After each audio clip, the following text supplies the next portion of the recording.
Hi, thank you for joining me for this quick 6th chakra tune-up.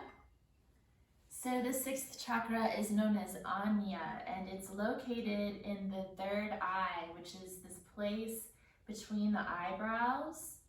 It's said to be connected with the pineal gland. So this is a really special chakra.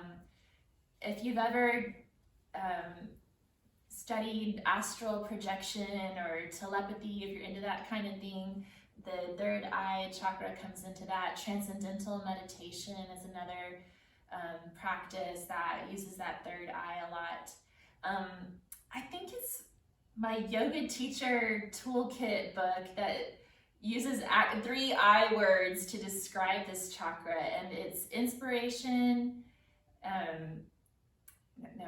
can't think of them. Inspiration, imagination, and oh gosh, that's the other one. It'll come to me. I always forget what the 3 I's are. Inspiration, imagination, intuition. Oh my gosh, yeah. Intuition, inspiration, and imagination. Those are the 3 I's. It took me a while to get there. Probably need to open up that chakra a little bit more. So anyway, it's the 6th chakra, Ajna. It rules your intuition, imagination, and inspiration, and it gives you that connection to your divine guidance, you know, with it being connected to the intuition. So if you're a spiritual person, opening up this third eye chakra can be a gateway for you to connect with your divine guides. It's also just a way to connect with your own intuition and to basically develop a path forward moving through your life. If you have some blockages in this chakra, you might be feeling like you're just rambling through your life without a purpose. So having this chakra more open kind of gives you more guidance and purpose and direction in your life. Okay, that said, let's go ahead and we'll stand up. So to activate the 6th chakra through asana, yoga poses, we use a lot of balance. So the 6th chakra also comes into play with our balance. So we're going to be doing a few balance poses. The thing with balance is to just have fun with it. You're not going to fall. Don't worry. Your body won't let you. So just, go at your own pace, modify, do what feels right for you. So gently rock back and forth. You can have the toes touching and in between the heels, or you can have the feet hip width apart, whatever you prefer. We're going to lift the toes, spread them apart, lower them one by one onto the mat. Feel the thighs lifting energetically up out of the kneecaps, engaging the core, shoulders up, back and down, fingertips energized, the palms are facing the front of the room, the gaze is straight forward. So here we are in Tadasana, mountain pose, very grounded. Let's inhale, and as we inhale, let's bring energy into that third eye chakra, right here between the 2 eyebrows.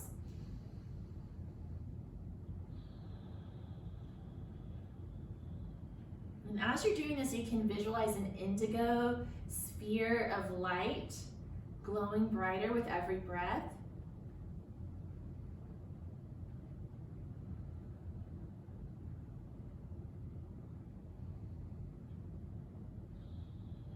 Okay, we're going to start to bring more of our weight into the left foot, maybe getting a little micro bend in the knee. We're going to make the right foot light, and you can keep the toes touching the ground, and then just rotate that right knee out to the side.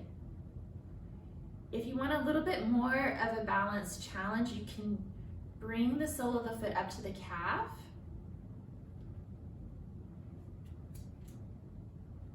And then if you want a little bit more of a challenge, you can bring that foot into the inner thigh. You want to make sure you're not placing the foot on the actual knee because it could be damaging to the joint. So just be mindful of that. Okay, you can bring your hands to the hips. You can have them out like a tightrope walker. You can bring the hands to heart center or maybe up above.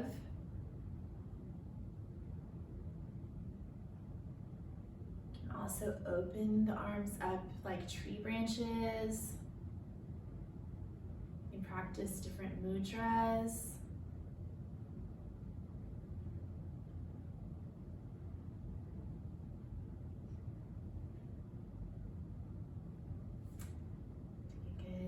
Inhale, and on the exhale, we'll bring it back down. Rocking back and forth, coming back to that mountain pose, thighs energized, engaging the core, shoulders up, back and down, fingertips energized, gazing straight forward. Starting to bring the weight into the right leg, feeling a strong line of energy from the right heel to the hip, little micro bend in the knee. And then we'll make the left foot light. You can keep the toes touching and just turn the left knee out. So we're just opening up the hip here. We're keeping the shoulders stacked over the hips. You can also bring the sole of the foot up to the calf, or perhaps up above the knee, pressing into the inner thigh. Have the hands on the hips, out like a tightrope walker, heart center, high prayer, or maybe open up the arms into tree branches.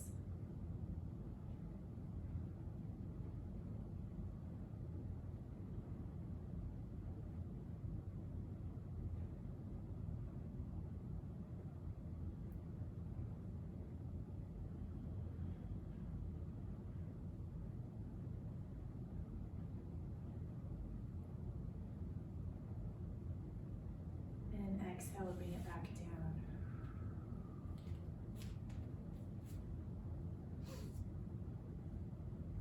All right. So from here, I wanted to practice Warrior 3.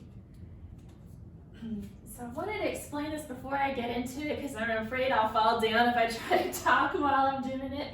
But in Warrior 3, I like to really pull in the prana vayus, or the energy winds, in this pose. So on the inhale, I like to draw energy up from the ground into the standing leg, and on the exhale, shoot that energy out through the extended hands and the extended leg. And that helps me to really feel strong in this pose, and I think it helps with the balance too.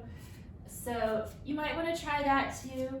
I just wanted to go over that real quick before we get into it, because like I said, I'm better off just focusing on doing that rather than talking about it while I'm in the pose.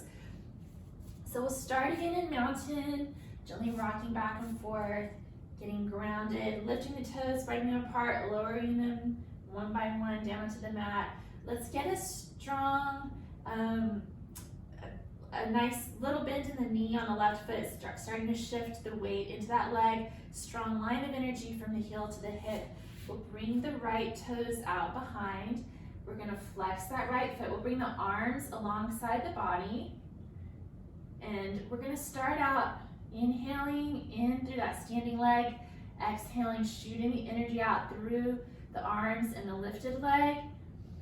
Inhale, extend, lengthen the spine. On the exhale, we're gonna bring the chest forward at the same time, lifting that right heel. So the body's like a fulcrum, like a lever here. The hips are the fulcrum, and then the crown of the head to that heel is like one straight line here.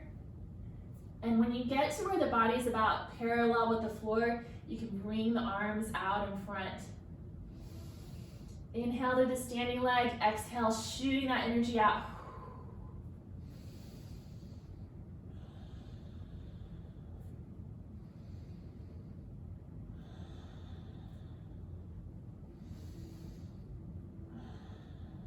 Then inhaling, trying not to touch the ground with that lifted foot. See if you can bring the knee in front of the hip, and then exhale, bring it back down. All right, feel free to experiment with that. Okay, so another thing here that I didn't explain yet is when we're in our Warrior 3, we want to try to keep the shoulders and the hips in line. It's really hard. I have a really hard time with that, but it's something to sort of work towards and try to keep correcting while you're there. Okay, so we're gently rock back and forth, lifting the thighs up out of the knees. Lift the toes, spread them apart, lower them one by one onto the mat. Little bend in that right knee, strong line of energy from the right heel to the hip. We'll drag the left toes out, and then we'll bring the arms alongside the body. We're gonna flex the left foot. Take a nice inhale, breathing energy in through that standing leg. On the exhale, shooting the energy out through the fingertips and the flexed foot. Inhale, lengthen, get some space in the spine. And on the exhale, we're gonna bring the chest forward as the leg comes out behind. If you get to be about parallel with the floor, you can bring the arms out in front.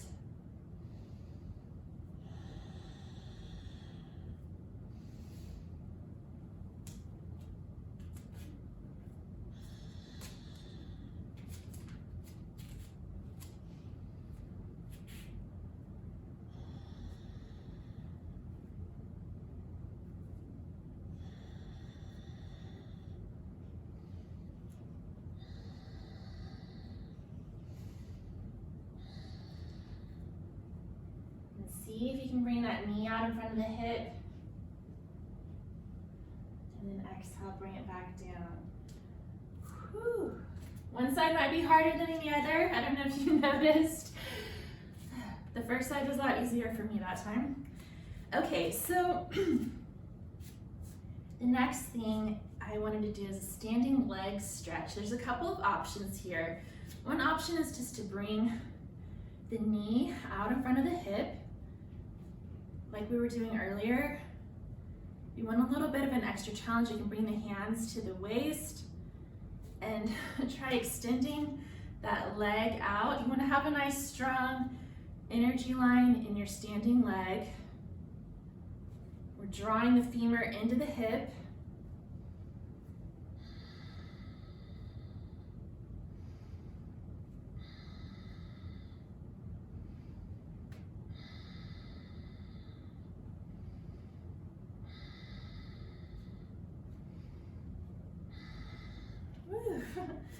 All right, let me walk that out a little bit.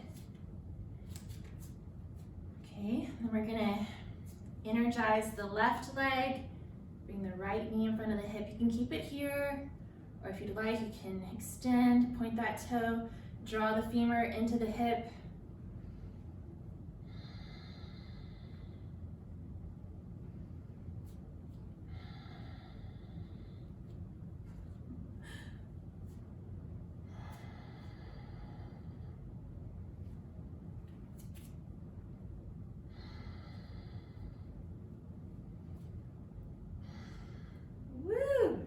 All right, well, that was fun. Let's go into a plank pose. So to get to plank, we're gonna start in mountain. We're gonna come up to the front of the mat. Inhale, bring the arms up overhead. Exhale, forward fold. Bending the knees as much as you need to bring the abdomen on top of the thighs. Inhale, coming halfway up. Exhale, forward fold, and let's step the feet back. Coming into plank.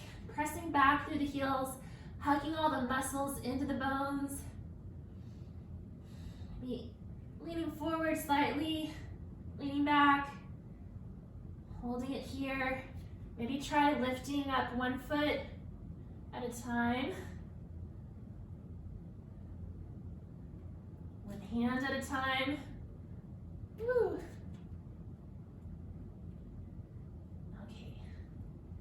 And let's bring it back down into child's pose.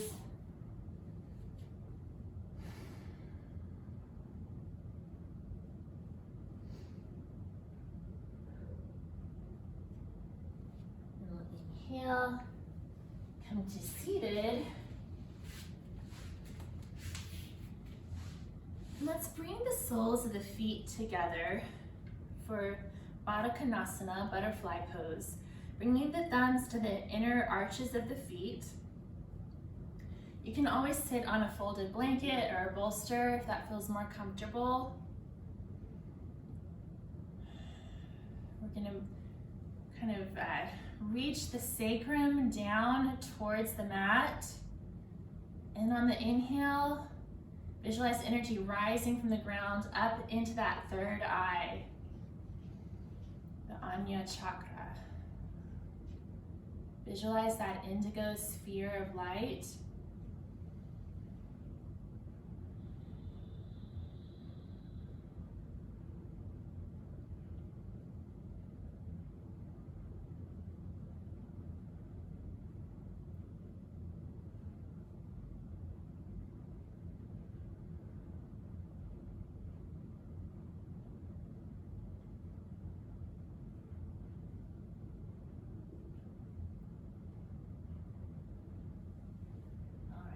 Inhale, bring the arms up overhead, bringing the hands together. On the exhale, bringing the hands to heart center. And you follow the steps that you feel intuitively guided to take. Namaste.